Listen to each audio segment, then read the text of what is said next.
أكتب وحصان نمشي القاعدة قبيل هويه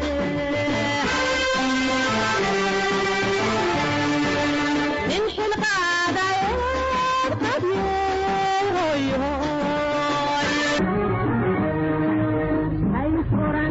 أنت معادي أنت أرجو هاي صورة أنا كلها أجيبها أو أجوتي هاي صورة أنت معادي أنت أرجو هاي صورة أنا كلها أجيبها أو أجوتي أنت القاعدة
waxaan rajeynayaa si ugu dhaqsiyaha badan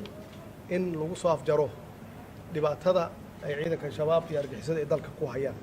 waxaan kaloo aan kugu wareejiyay sida adigu ugu wareejisay 5 sano ka hor aan dib kugu wareejiyay in badqabka khayraadka dalka uu intact yahay sidii aan ugu imid aysan wax isbedel ah aysan ku dhicin arrinta badda murankeedii inay soo afjarantay ay soo dhamaatay sanadkii la soo dhaafay oo halkaas runtii aan ku guuleysanay waxaa intaas dheer hawadii dalka inaan soo celinay hantida ummadda Soomaaliyeed u dhaxaysa hadday tahay dhismo iyo hadday tahay dhulba innaba ha yaraatee sideedii inay tahay oo cid milkiyad aan ku wareejiyey in aysan jirin waxaan kaloo kugu wareejiyey sharcigii doorashooyinka oo ognahay waxaan soo marnay doorasho dadban oo aad iyo aad u dhib badan annagoo haysanna sharci dhammaystiran oo maybe laga yaabo in wax yar laga bedelo oo in dalku u guuro doorashada qof iyo codka ah ama doorashada toosan si ummadda Soomaaliyeed ama shacabka Soomaaliyeed ay fursad uga helaan si ay uga qayb qaataan dimuqraadiyadda dalkan arrinta Somaliland waxay ahayd qadiyadda Somaliland waxay ahayd iyo arrinta Somaliland wax soo jiitamayay oo madaxweynihii ka horreeyay aad ka dhaxashay adigana aan ka dhaxlay iyadana u baahan dhamaystirka midnimada ummadda Soomaaliyeed waxaan kaloo aan kugu wareejiyay codsi aan u dirnay qaramada midoobay oo aan uga qayb galayno Security Council aan uga qayb galayno oo aan xareynay codsigaas 2018 doorashada aan u galayno 2024 si aan maxaan ku raadaan u fariisano kursigaas 2025 taasna waxa weeye waa legacy ama dhaxal reeb aan uga tagay ummadda Soomaaliyeed bacdama aan laga joogo 51 sano ka hor sidaan xorriyad u qaadanay aan noqonnay xubin ka mid ah hal mar kaliya waxaa kaloo aan kugu daray qaabka ugu wanaagsan oo lagu soo afjari karo cunaqabateynta hubkana saaran ama arms embargo iyada nafteeda ku jirta arrinta ID-da waa ka wada hadalnay oo dalkan hadduusan dadka aysan lahayn ID number aysan lahayn haddee waxa weeye security wax u dhimaysaa dhinac walbay dhibaato u tahay marka arrintaasna runtii meel fiican bay maraysaa oo waxaan rajeynayaa inaad dhammaystirto arrinta kale oo muhiimka ah oo aan kugu daray xogta aan ku siiyey faylashaan ku siiyey waxaa ka mid ah haddeen cafinta iyada naftigeeda oo adigu aad soo bilowday oo aad heshiiskaas 2016 adigu aad la gashay World Bank iyo IMF-ka annagana 4 marxalad aan ka soo gudbinay haddana ay harsan tahay marxaladdii ugu dambeysay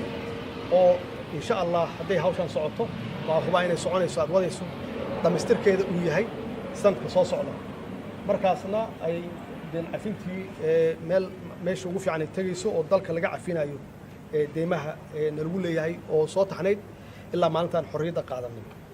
arrimahaas oo dhan waa dhaxal reeb ama legacy aan iraahdo waxaan rajeynayaa insha Allah in maxaan ku raahday Ilaahay ku fududeeyo shacabka Soomaaliyeed ama dadweynaha Soomaaliyeed waxaan rabaa inaan uga mahad celiyo shantii sano taageerada ay taageereen iyo sida dhow oo Soomaalinimada leh oo waqtinimada leh oo wadaniyada leh ay noola shaqeeyeen waxaan rabaa inaan la dardaarmo aan ku iraahdo inaad la shaqeysaan madaxweynaha cusub Xasan Sheekh Maxamuud aad la shaqeysaan doorashadii way dhamaatay hadda waxa la galayaa waqti shaqada uu hayo madaxweynahana wuxuu u qabanayaa ummadda Soomaaliyeed saas darteed inaan ku garab galno aan u midowno aan ku taageerno maxaa yeelay waxaan nahay dal ka soo kabanaya burbur aad u qoto dheer aad u faraweyn saas darteedna hal qof iyo laba qof waxba ma qaban karaan shacabka Soomaaliyeed ama ummadda Soomaaliyeed meel kasta ay joogaan inay garab ku siiyaan madaxweynuhu aniga ka ahaantayda waa ku garab taagnahay waxaan ka ballan qaadayaa inaan garab ku siiyo gacan ku siiyo heer walbaba insha Allahna waxaan ku rajaynaynaa inuu Ilaahay ku fududeeyo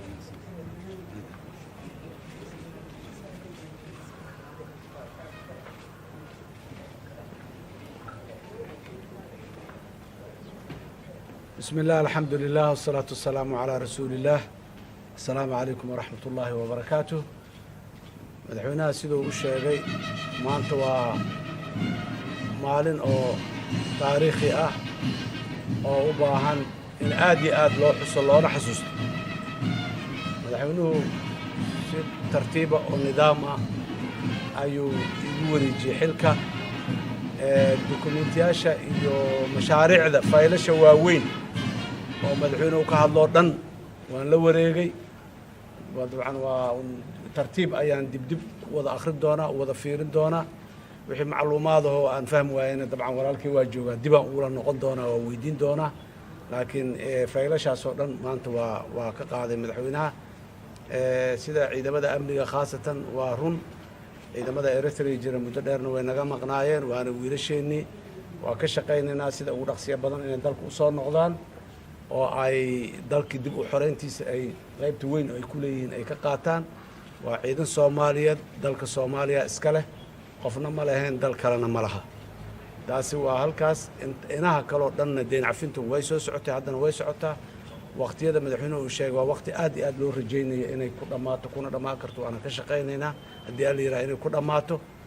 wixii dan Soomaaliya oo dhan waxaan intaas kadib waxaan rabaa inaan kusoo gunaanado madaxweynuhu waa mahadsan yahay waana oday Soomaaliyeed waana la joogaa meel kasta uu joogo ilaahay idankiisa waana la tasha doonaa waana muxuu ahaaye iska warqabi doonaa haddii alla yidhaha xurmad weyn oo madaxweynenimo ayuu dalkan ku leeyahay madaxweynuhu dal ha joogo dibad ha joogo inuu xoogaal dalkana u noqdo wixii qadaayaadoo waaweyn oo jirana waaye aragnimo iyo xoogaalnimo dheer maadaama uu leeyahay waa wuxuu noqon doonaa qof lagala tashta arrimahaas haddii alla yidhaha sidaa uu madaxweynuhu u sheegay aniguna waa codsanayaa ummadda Soomaaliyeed meel kasta ay joogto inaan halkaa taageeradiina idin weydiisanayaa kalsoonidiina buuxdaan idin weydiisanayaa sidaad horeba iigu taageerteen madaxweynahana kalsoonidiisa uu iiga tegayo waa ku mahadsan yahay howlaa noo taallo howlaha waaweyn faylasha waaweyn uu madaxweynuhu ka hadlay oo dhan haddii aanay dadka Soomaaliyeed u wada guntanin howl hadda qof kaligiis iyo laba iyo lagu dhammaystirkeeda lagu qofku mas-uulka ah wax waa bilaabi karaa ra'yi waa curin karaa waa keeni karaa laakiin ra'yigaas inuu dhaqan galo oo waxtarkiisu ay ummadda aragto waxay u baahan tahay u wada istaagidda ummadda iyo garab istaagidda madaxda dhammaan in la garab istaago madaxweynaha keliya maaha dowladda oo dhan qaybaheeda iyo laamaheeda kala duwan aad iyo aad ayaan mar kale ummadda Soomaaliyeed ugu mahad celinaya madaxweynaha aadaan ugu mahad celinaya madaxweynaha mahadsan Allah akbar mahadsan